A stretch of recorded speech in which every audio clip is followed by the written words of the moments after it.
जय श्री महाकाल। कलयुग में सबसे जल्दी प्रसन्न होने वाले देवता हनुमान जी माने जाते हैं।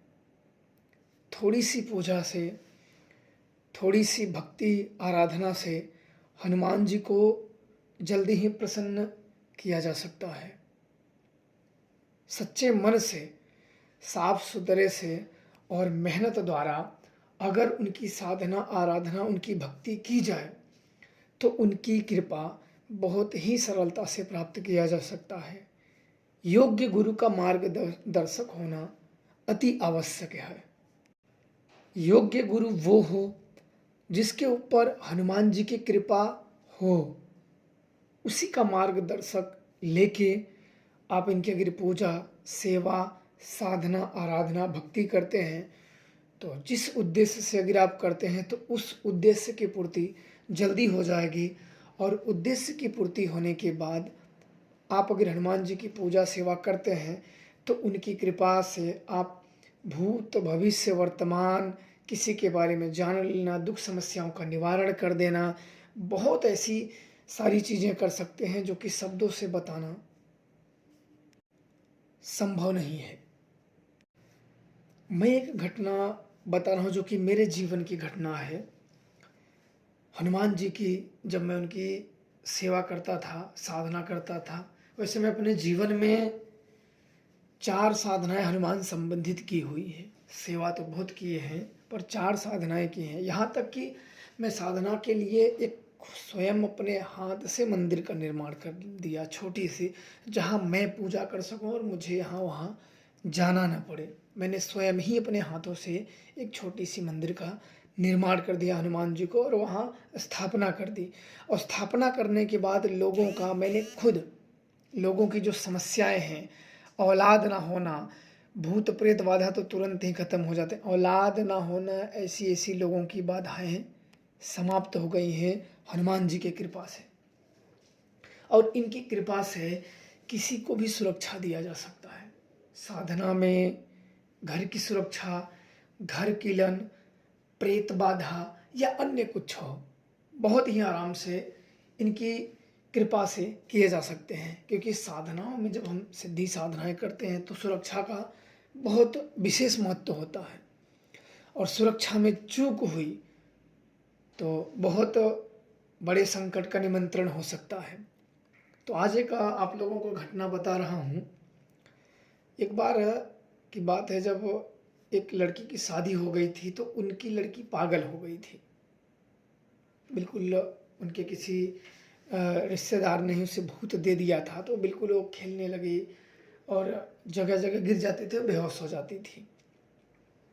तो मेरे स्थान से उनका लगभग 30-35 किलोमीटर था, तो वहाँ लेके आए तो लड़की रुक रुक के बेहोश हो जा रही थी, तो उसको गाड़ी पे लाद के लेके आए। तो अच्छा, जहाँ मेरे स्थान पे लेके आए वहाँ भी वो सो गई थी। मैं हनुमान जी का स्थान थोड़ा सा दूर बनाया था, बिल्कुल नदी के पास, जहाँ मैं निर्विघ्न होके पूजा कर सकूं और गुप्त रूप से पूजा कर सकूं। तो वहाँ लेके आए। आने के बाद अच्छा ये हुआ कि इसको क्या है, तो हनुमान जी के पास जो उनके अगरबत्तियों के जो राख पड़े हुए थे वही मैंने उठाए और हनुमान जी का उनके पैरों में से उसको भभूति की तरह उनको स्पर्श करा के और हनुमान जी से प्रार्थना किया कि हे हनुमान जी, अगर इसे कोई भूत हो, प्रेत हो, शैतानी हरकत हो या किसी ने कर दिया हो, रास्ते का हो या कहीं का हो, अगर हो तो इसके ऊपर लाओ, इसको खिलाओ। ये बोले कि कहाँ से आया है, किसने किया है। वही करके मैंने उसके ऊपर राख फेंक दिया और फेंकते ही मतलब वो बिल्कुल एकदम तड़प उठी, चिल्लाने लगी और सारा चीज़ अपना वृतांत उसने बता दिया कि मुझे ये किया है, इसने किया है, ऐसे ऐसे किया है। और उसी विधि से उसको हटा दिया गया। फिर एक बार की बात है, उसी गांव में जब वैसे ठीक हो गए तो दूसरा व्यक्ति आया उसी गांव में कि भाई वहाँ वो गई थी, तो लोग सोचते हैं कि भाई ये गया है तो वहाँ ठीक हो गया है तो हम भी चलते हैं, शायद हम भी ठीक हो जाएं। तो वहाँ जब आए तो उनकी समस्या, उनको संतान नहीं हो रहे थे और उन्हीं के घर के लोग थे करने वाले। तो फिर वहाँ बैठे तो हनुमान जी का एक धागा, मैंने जो उनसे प्रार्थना किया तो उस समय मैं साधना कर रहा था हनुमान जी के ही कर रहा था दूसरी साधना। एक अपनी कुटिया थी, बिल्कुल छावनी बना दी, पत्थर की कुटिया बनाए थे, ऊपर घास फूस की कुटिया थी, उसके अंदर हनुमान जी को स्थापित कर रखा था और वही मैं पूजा पाठ करता था। अब इसके बाद वही वो आए तो अपनी औरत को साथ लेके आए थे, तो मैंने एक धागा लिया लाल, उसमें हनुमान जी के मंत्रों का उच्चारण करके उसमें फूंक मार के उनको धागा दे दिया। और यहाँ ये नहीं कि हम लोग ये उनकी कृपा से ऐसे नहीं कि किसी का शरीर छू, ऐसा नहीं, दूर से ही दे दो, उसका मंत्र पढ़ के नाम लेके दे दो।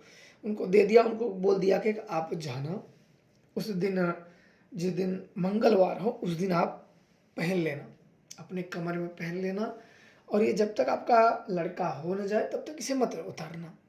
अगर लड़का हो जाए तो किसी सरोवर में, किसी नदी में, किसी बहते जल में आप इसे प्रवाहित कर देना। बोले ठीक है। अब वो लेके गए, धागा लेके गए, और फिर मंगलवार को उन्होंने धागा को धारण कर लिया। अब धारण करने के बाद उसी महीने में उनको गर्भ रुक गया और लड़का भी हो गया। 5वें साल जब 5 साल बीत गया था तब उनकी जन्मदिन में लड़के के मैं गया था, एक ही बार गया, इतना समय नहीं रहता जाने के लिए, एक बार गया। अभी भी लड़का बिल्कुल ठीक ठाक रहते हैं, चल रहे हैं सबके ज़िंदगी इनकी।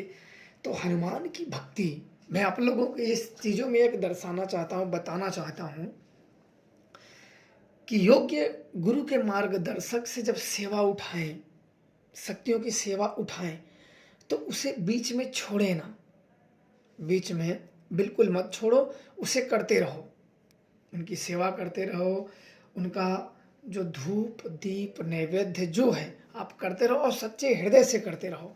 निश्चित तौर पे भक्ति रंग लाएगी, निश्चित तौर पे। इसमें मन को भटकाने की कोई आवश्यकता नहीं है। अगर आपके पास सुनसान में जहाँ आपको मालूम है कि यहाँ मन्नतें पूरी होती हैं तो बहुत अति उत्तम है, अन्यथा आप पहाड़ का सहारा ले सकते हैं, अन्यथा आप अपने घर में, कहीं खेत में, आप ऐसी जगह पे एक छोटी सी मंदिर बना के आप वहाँ पूजा निर्विघ्न रूप से कर सकते हैं।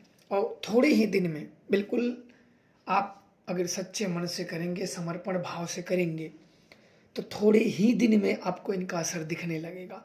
और आप किसी को अगर आगे आँख से ही देख लोगे तो स्वयं ही मालूम पड़ जाता है इसको भूत है, प्रेत है, जिन्न है, कहाँ से आया है, किधर से आया है।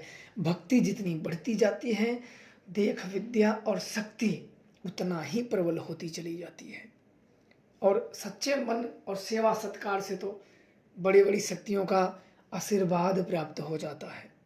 हनुमान जी बहुत जल्दी प्रसन्न होने वाले हैं। मैंने अनेक प्रकार से उनकी आराधना की है और करता भी हूँ और करता रहूँगा।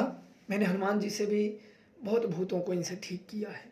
कई साल पहले गुरु के यहाँ आशीर्वाद से मैंने किया था, यक्षिणी साधना से पहले किया था और यक्षिणी साधना करने के बाद भी किया था उनकी साधना। और आज भी उनकी कृपा से सुरक्षा रहती है। उनकी कृपा सदैव बनी रहे। जय श्री महाराज।